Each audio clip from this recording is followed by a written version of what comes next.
esteemed members of the committee, senators, and staff, our nation today faces grave technological and policy challenges when it comes to energy. The transition to renewable energy is a multi-decade, massive industrial, economic, and societal transformation.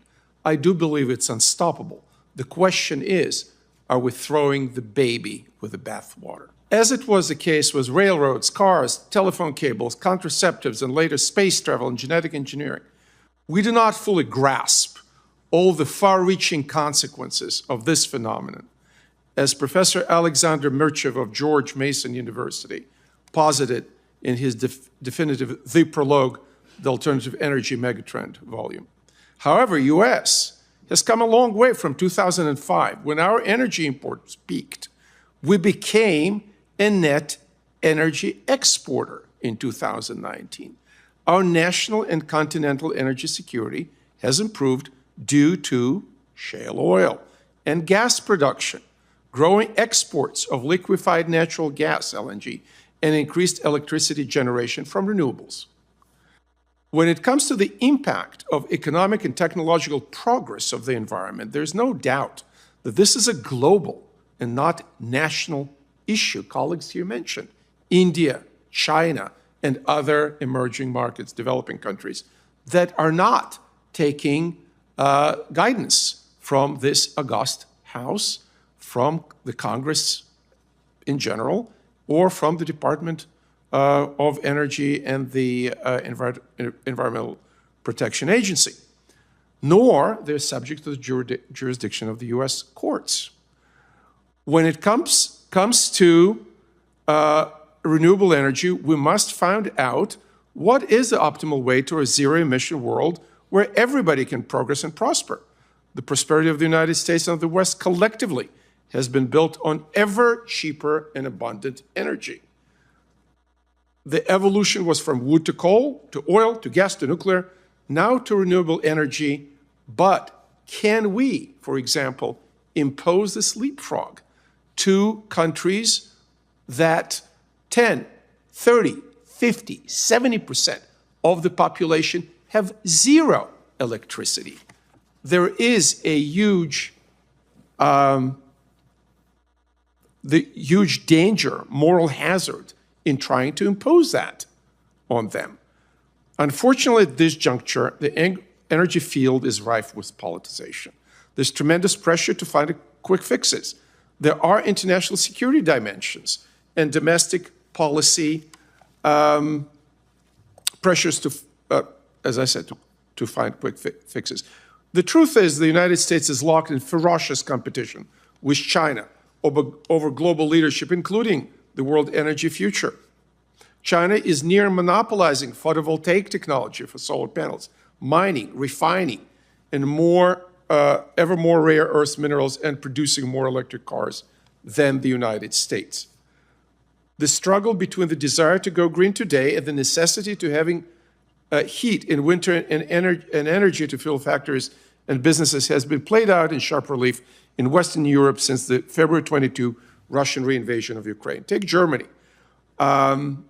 They spent 600 billion euros in what they called Energiewende, the rapid transition to renewables, pouring subsidies into wind and solar, and the cost may reach €1 trillion by 2030, causing high energy prices, high taxes, low industrial competitiveness, and slow economic growth.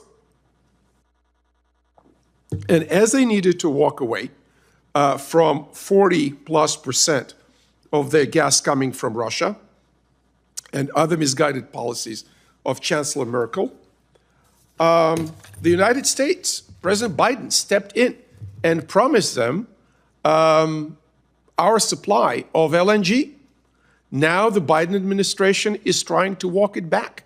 It is imposing a freeze, or a pause, then a freeze, of LNG supply to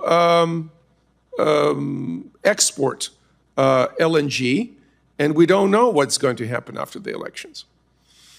Today, if we miraculously moved entirely to renewables, we would need massive amounts of energy storage.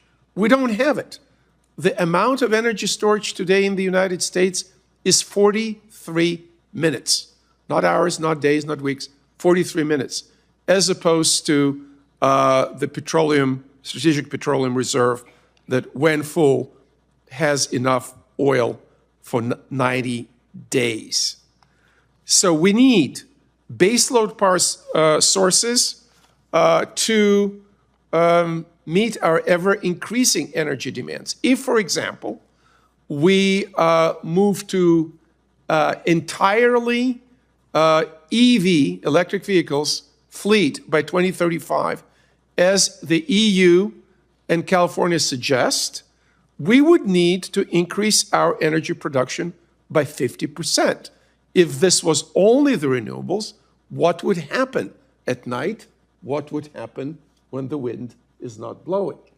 The price of such a storage capacity is in trillions of dollars. It's in my testimony. I'm not going to bore you with the numbers and the energy density of lithium battery versus gas, but suffice it to say that the Department of Energy, the Biden administration, Environmental Protection Agency all agree that in terms of storage, we do not have the economic technology to back full transition to renewables. So what's left? There's three sources of baseload energy production. Coal, which nobody likes, it's very polluting, it's not CO2, only CO2, it's SOxes and NOxes. I have asthma, I don't want electricity from coal produced anywhere near me, but of course China, India, and others will continue producing it.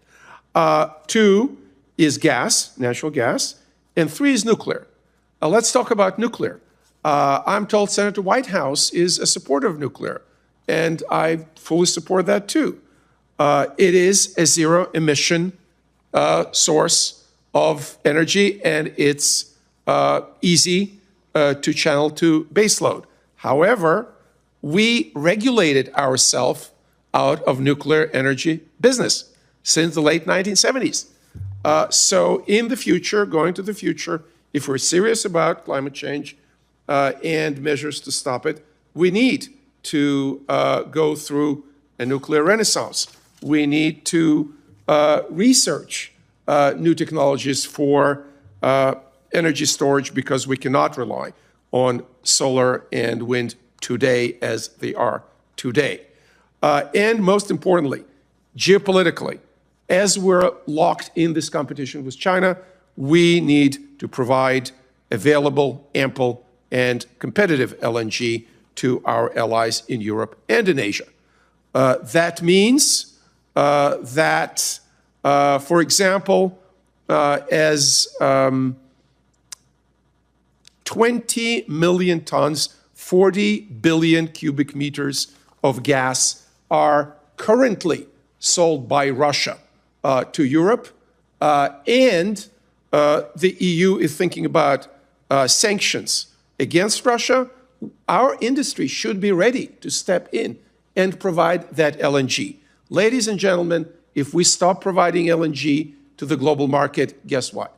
Russia, Qatar, Nigeria, Algeria, Mozambique, and others, most of them far from being paragons of democracy, are going to step in.